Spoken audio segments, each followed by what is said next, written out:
सुप्रभात प्यारे बच्चों, कैसे हैं आप सभी। मुझे आशा है कि आप सभी बहुत अच्छे हैं, स्वस्थ हैं और बहुत ही ज्यादा खुश भी हैं। चलिए बच्चों, तो देखो, मैं हूँ आपकी हिंदी व्याकरण की अध्यापिका और आज से मैं लेने वाली हूँ आपकी व्याकरण की क्लासेस। तो क्या आप सभी तैयार हैं मेरे साथ व्याकरण के नए नए पाठ को पढ़ने के लिए? आइए बच्चों, आज हमारी पहली कक्षा है और आज हमारा पाठ 1 जो हम पढ़ने वाले हैं और इसका नाम है भाषा, लिपि और व्याकरण, यानी कि लैंग्वेज, स्क्रिप्ट एंड ग्रामर। चलिए आइए शुरू कर लेते हैं हमारा ये पाठ। सभी बच्चे बड़े ध्यान से सुनेंगे। चलिए आइए देखिए बच्चों, पहले पढ़िए और समझिए। हमारे मन में तरह तरह की बातें आती रहती है ना। जरा सोचिए, इन बातों को हम दूसरों तक किस प्रकार पहुंचाते हैं तथा दूसरों की बातों को हम कैसे समझते हैं। बच्चों समझते तो होंगे ना, आप सभी की बातें सुनते भी हैं। जैसे कि चित्र में हमें दिख रहा है, देखो ये बच्चे अपनी माँ से कह रहे हैं कि माँ मैं बैडमिंटन खेलने जा रही हूँ। तो माँ ने कहा ठीक है ना। और कक्षा में देखिए, यहाँ पे शिक्षिका बच्चों को व्याकरण पढ़ा रही है ना, जैसे कि अभी हम पढ़ रहे हैं। समझ गए? तो देखो, यहाँ पहले चित्र में लड़की बोलकर अपनी बात कह रही है और जो है यहाँ पे माँ सुन रही है, ठीक है। और फिर क्या है, दूसरे चित्र में शिक्षिका बच्चों को पढ़ा रही है, यानी कि बोलकर समझा रही है और बच्चे उसे सुन रहे हैं, ठीक है। और सुनकर बच्चों लिख भी रहे हैं ना। तो यहाँ बोलना, सुनना, लिखना व पढ़ना भाषा का रूप है। बच्चों हम सुनकर, बोलकर, लिखकर या पढ़कर अपने मन के विचार जो है बच्चों दूसरों तक जो है शेयर कर पाते हैं, दूसरों को बता पाते हैं, या फिर दूसरों के विचारों को हम सुन पाते, समझ पाते हैं ना। तो देखिए अब इसकी परिभाषा, जिस साधन के द्वारा हम अपने मन के भावों अथवा विचारों का आदान प्रदान करते हैं उसे भाषा कहते हैं। क्या कहते हैं बच्चों से? भाषा। तो समझ गए? अब आगे, भारत एक विशाल देश है, यहाँ अनेक भाषाएं बोली जाती हैं। जैसे कि बच्चों उत्तर प्रदेश में हिंदी, गुजरात में गुजराती, महाराष्ट्र में बच्चों मराठी बोली जाती है, बंगाल में बंगाली, उड़ीसा में उड़िया बोली जाती है, तमिलनाडु में तमिल, आंध्र प्रदेश में तेलुगु। देख रहे हैं कितनी सारी भाषाएं हैं। इस प्रकार से हर राज्य में अलग अलग तरह की भाषाएं बोली जाती है। हिंदी भाषा देश के अधिकांश हिस्सों में बोली जाती है। संसार की भाषाओं में भी हिंदी को तीसरा स्थान प्राप्त है। हिंदी हमारी राष्ट्रीय भाषा है। तो समझ गए बच्चों, क्योंकि जो भाषा जो है सबसे ज्यादा बोली जाती है उसी को हम राष्ट्रभाषा कहते हैं और हिंदी वो है, ठीक है। अब आते हैं भाषा के रूप, यानी कि फॉर्म्स ऑफ लैंग्वेज। बच्चों भाषा के 2 रूप होते हैं, मौखिक और लिखित, ठीक है। पहला क्या है? मौखिक भाषा। देखिए, मुंह से बोली जाने वाली भाषा, जब लोग आमने सामने बैठकर जैसे कि बातचीत करते हैं, यह भाषा का क्या है? मूल रूप होता है, ठीक है। इसे उच्चारित भाषा भी कहा जाता है। क्या कहते हैं बच्चों? इसे उच्चारित, क्योंकि उच्चारण किया जाता है। वाद विवाद है ना बच्चों, बातचीत, भाषण, कहानी सुनना है ना, कहानी सुनाना, घटना वर्णन, दूरभाष वार्ता इत्यादि, ये सभी बच्चों भाषा के रूप है ना।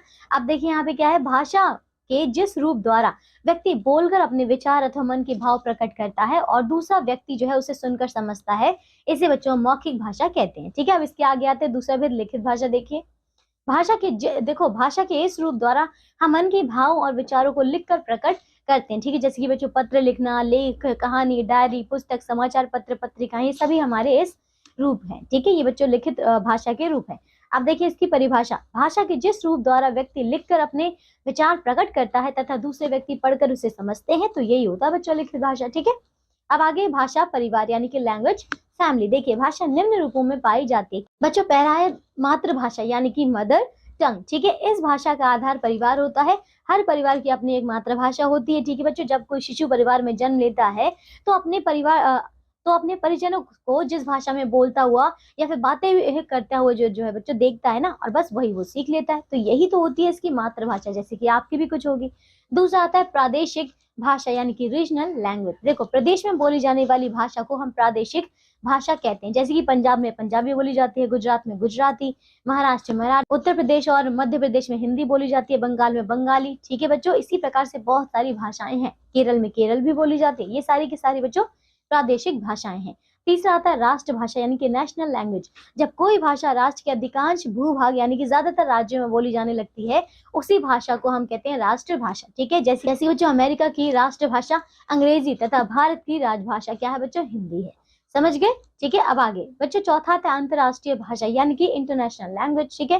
तो जब किसी भाषा को विश्व के अनेक राष्ट्रों द्वारा जो है अपना लिया जाता है तो वह अंतरराष्ट्रीय भाषा बन जाती है, ठीक है बच्चों। जैसे कि अंग्रेजी क्या है? अंतरराष्ट्रीय भाषा है।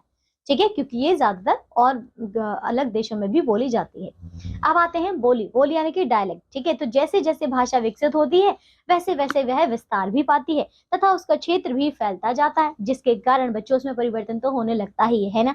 जैसे कि सबसे पहले हमने बोलना सीखा था, है ना, उसके बाद फिर हमने लिखना भी शुरू किया। इस परिवर्तन के कारण ही अनेक छोटी भाषाएं उत्पन्न होती हैं और इन छोटी भाषाओं को बच्चों बोली कहते हैं। क्या कहते हैं? बोली। ठीक है, अच्छा देखिए यहाँ पे क्या लिखा है, भाषा का क्षेत्रीय रूप ही बोली कहलाता है, यानी कि किसी किसी क्षेत्र विशेष में बोली जाने वाली भाषा को हम बोली कहते हैं। ठीक है, अच्छा अब भाषा तथा बोली में अंतर क्या है बच्चों? इसमें देखिए कुछ अंतर है। जैसे कि पहला अंतर यह है कि बोली किसी भी भाषा की एक अंग होती है। क्या होती है? उसका एक अंग है, पूरी भाषा नहीं है। दूसरा, भाषा का क्षेत्र विस्तृत होता है जबकि बोली का क्षेत्र सीमित होता है। ठीक है, फिर बोली का प्रयोग बोलचाल के रूप में होता है जबकि साहित्य रचना जो है भाषा में होती है। ठीक है, फिर भाषा का संबंध व्याकरण से होता है जबकि बोली व्याकरण सम्मत नहीं होती। ठीक है बच्चों, तो ये इसके अंतर हैं। अब आते हैं लिपि। लिपि यानी कि स्क्रिप्ट। ठीक है, तो हम अपने जीवन में अनेक भाषाओं को लिखते हैं और पढ़ते हैं ना बच्चों, ये सब करते हैं। तो भाषा को लिखकर व्यक्त करने में बच्चों जो हमारे मुख से जैसे ध्वनियां निकलती हैं, उन्हीं ध्वनियों को जब हम लिखते हैं तो उनके लिए कुछ निश्चित चिन्ह किए गए हैं, और यही बच्चों जो निश्चित चिन्ह है, ये पूरी विधि है, यही लिपि कहलाती है। ठीक है, सो प्रत्येक भाषा की अपनी एक विशेष लिपि होती है। देखिए इसकी परिभाषा, किसी भी भाषा की उच्चारित ध्वनियों को लिखने की विधि लिपि कहलाती है। ठीक है बच्चों, यहाँ देखिए जैसे कि आपको लिपि दी गई है बच्चों, भाषा है हिंदी। हिंदी की लिपि है देवनागरी। इसी प्रकार मराठी की लिपि है देवनागरी। अंग्रेजी की है बच्चों रोमन। पंजाबी की गुरुमुखी है। संस्कृत की देवनागरी। गुजराती की देवनागरी। उर्दू की फारसी है और बच्चों नेपाली की देवनागरी है। देख रहे हैं यहाँ पे बच्चों देवनागरी कितनी सारी भाषाओं की लिपि है। ठीक है, अब आता है व्याकरण यानी कि ग्रामर। देखो भाषा का प्रयोग करते समय प्रायः कुछ अशुद्धियां हो जाती है ना बच्चों, गलतियां हो जाती हैं। इन अशुद्धियों को दूर करने और भाषा को शुद्ध रूप से बच्चों स्पष्ट करने में, समझने के लिए, बोलने के लिए हमें क्या करना पड़ता है बच्चों? कुछ नियमों को स्वीकार तो करना पड़ता है। नियम होंगे तभी तो हम जांच पड़ताल कर पाएंगे कि क्या सही है क्या गलत है। तो ये सारे नियम बच्चों हमें व्याकरण ही बताता है, व्याकरण ही तो ये नियम देता है। ठीक है, तो प्रत्येक भाषा के लिए व्याकरण महत्वपूर्ण एवं अनिवार्य होता है। ठीक है, अब यहाँ देखिए क्या लिखा है, भाषा को शुद्ध रूप में प्रयोग करने के लिए जो नियम बनाए गए हैं उन्हें व्याकरण कहते हैं। ठीक है, जैसे कि बच्चों उदाहरण देखिए यहाँ पे, नीरा हंसता है। ये बच्चों वाक्य जो है वो अशुद्ध है, क्योंकि यहाँ पे नीरा एक लड़की है और जबकि यहाँ पे जो हंसता है वो गलत है। ठीक है, तो इसमें देखो क्योंकि कर्ता स्त्रीलिंग है और इसके अनुरूप जो है हंसती है आना चाहिए, लेकिन वो उसका प्रयोग नहीं हुआ है, इसीलिए बच्चों ये क्या हो गया? अशुद्ध हो गया, और उसका शुद्ध हो जाएगा कि नीरा हंसती है, और यह वाक्य बच्चों शुद्ध है। ठीक है, क्योंकि कर्ता स्त्रीलिंग है तो इसका जो बच्चों क्रिया है वो भी स्त्रीलिंग ही होनी चाहिए। आप देखिए बच्चों व्याकरण के अंग यानी कि पार्ट्स ऑफ ग्रामर। बच्चों व्याकरण के 3 अंग होते हैं। पहला है वर्ण विचार। इसमें क्या होता है? इसके अंतर्गत अक्षरों के लिखने की विधि तथा उच्चारण आदि पर विचार किया जाता है। दूसरा क्या है? शब्द विचार। तो इसके अंतर्गत शब्दों के प्रकार, महत्व और उनकी उत्पत्ति आदि पर विचार किया जाता है। और तीसरा है वाक्य विचार बच्चों। इसके अंतर्गत वाक्यों की रचना, भेद, उपभेद और उनकी शुद्धता अशुद्धता पर विचार किया जाता है। ठीक है बच्चों, तो देखिए ये था हमारा पाठ जो कि पूरा हो गया। हमने इसमें भाषा पढ़ लिया, लिपि, और हमने और क्या देखा बच्चों? इसमें बोली के बारे में भी पढ़ा है ना। आइए अब हम एक बार दोहरा लेते हैं जो हमने इस पाठ से पढ़ा है, सीखा है। आओ दोहराएं। भाषा भाव और विचारों को प्रकट करने का माध्यम है। भाषा के 2 रूप होते हैं बच्चों, मौखिक और लिखित। हिंदी हमारी राजभाषा है। भाषा जिस रूप में लिखी जाती है उसे लिपि कहते हैं। प्रत्येक भाषा की अपनी लिपि होती है। और बच्चों भाषा को शुद्ध रूप में प्रयोग करने के लिए जो नियम बनाए गए हैं उन्हें व्याकरण कहते हैं। ठीक है बच्चों, तो ये था हमारा पाठ जो कि अब पूरा हो चुका है।